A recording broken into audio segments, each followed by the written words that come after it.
राधे राधे, हर हर महादेव। मित्रों, कहीं ऐसा तो नहीं कि आपकी उन्नति अचानक से रुक गई हो या आपके घर में कोई ना कोई प्रॉब्लम लगी रहती हो, कोई ना कोई बीमार रहता हो, या व्यापार जो अच्छी खासी उन्नति कर रहा हो उस पे किसी की ऐसी नज़र लगी हो कि रुक गया हो, अर्थात कहीं आप पर या आपके परिवार के ऊपर कोई नज़र तो नहीं लग गई या नज़र दोष तो नहीं लग गई है। तो अगर ऐसा आपको लग रहा है कि आपकी उन्नति रुक रही है या आपके घर में सुख और शांति नहीं है, तो जो उपाय बता रहा हूँ उन उपायों को अवश्य करें। देखिए, मैंने आरंभ में मैंने आपको यंत्र बनाया है। आप क्या करें, आप बजरंगबली का शुद्ध बंधन लीजिए, उसमें देसी घी अथवा चमेली का तेल भी मिला सकते हैं, लेकिन देसी घी ज़्यादा अच्छा रहेगा। दोनों मिलाइए और मिलाने के बाद दीवार पर अपने घर पे यह यंत्र शुभ मुहूर्त में आप बना दीजिए। इससे आपको उसका अच्छा प्रभाव मिलना शुरू हो जाएगा। उसके अलावा आप क्या करें, आप शनिवार के दिन और मंगलवार के दिन आप हनुमान जी की आराधना करें और उनके कंधे पर से पंडित जी से बोले सिंदूर दे दें, और सिंदूर लाने के बाद में उसका स्वास्तिक जो है अपने घर के अंदर और घर के बाहर दोनों चौखट की तरफ लगा दीजिए। ध्यान रहे, जो आप स्वास्तिक बनाएंगे उसमें सारी दिशाएं होनी चाहिए, यानी कि आठों दिशाएं उसकी अवश्य बनी होनी चाहिए, और साथ में चारों तरफ बिंदी भी आप अवश्य लगाएं। प्रयास करें कि जो स्वास्तिक बनाए वो एक ही बार में बनाए, उसमें से उंगली ना हटाएं।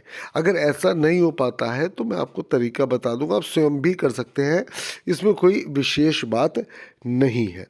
साथ में उसी दिन जो है मंगलवार के दिन या शनिवार के दिन आप एक अपनी जितनी भी चौखट है उसके बराबर लंबाई के बराबर एक डोरा लीजिए, और डोरा लेने के बाद आप उसके ऊपर 7 बार हनुमान चालीसा अथवा बजरंग बाण धीरे धीरे पढ़ना है।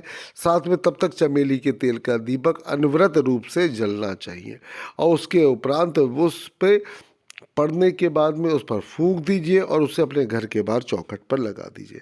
ऐसा करने से आपका घर हमेशा के लिए आप ये देखेंगे कि जैसे नज़र दोष तो यहाँ पर कहीं था ही नहीं, और तब भी बीच बीच में जैसे कभी कभी धागा खंडित हो जाता है, तब आप धागा भय बदल सकते हैं।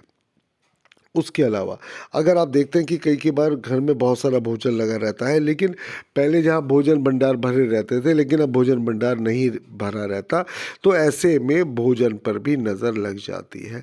तब एक काम करें, आप भोजन तैयार करें और उनमें से थोड़ा थोड़ा एक आप केले के पत्ते पर रख लें और उस पर गुलाब छिड़क कर, यानी कि गुलाब जल छिड़क कर उसे किसी भी रास्ते में रख दे। आप देखिए, एक बात आप लोगों से निवेदन करना चाहूँगा कि चौराहे पर ना रखें, बल्कि किसी भी एकांत में चले जाए और वहाँ पे किसी भी लकड़ी के कोयले से एक प्लस का निशान बना दे। तो ये जो प्लस का निशान आपका बनेगा उसके निशान के बीचों बीच आप रख सकते हैं। इससे आपको नज़र दोष भी किसी को नहीं लगेगी, और आपने जो आपने अपने घर की जो प्रॉब्लम से दूर की है वह भी किसी को नहीं लगेंगे। आप भी सुरक्षित रहेंगे और दूसरे लोग भी सुरक्षित रहेंगे।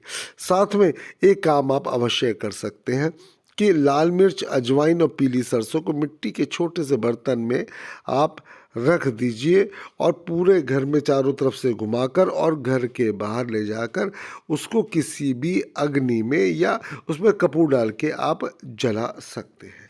इससे भी आपके नज़र दोष वाली प्रॉब्लम से दूर होनी शुरू हो जाएगी। साथ में ओम श्रीम ह्रीम श्रीम कमले कमलालय प्रसीद प्रसीद श्रीम ह्रीम श्रीम ओम महालक्ष्मय नमः, इस मंत्र का जाप आप लगातार दिन में 3 टाइम अगर संभव हो तो आप करते रहें। और उसके अलावा अगर आपको यह लगता है कि आपके घर में कोई ना कोई प्रॉब्लम तो नहीं है, तो आपको क्या करना चाहिए, एक नारियल ले लीजिए, उसे काले कपड़े में रखकर घर के बाहर उसको लटका दीजिए।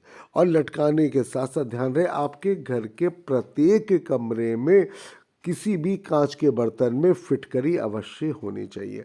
इससे आपका घर समस्त आपदाओं से मुक्त रहेगा और आप देखेंगे कि धीरे धीरे आपके घर से नज़र दोष हमेशा के लिए गायब हो रहा है। मित्रों, बहुत छोटे छोटे लेकिन बहुत ही सटीक उपाय हैं, जाने सैकड़ों बार लोगों पे आजमाए हुए हैं, जिन पे सभी को राधे के आशीर्वाद से फ़ायदा हुआ है।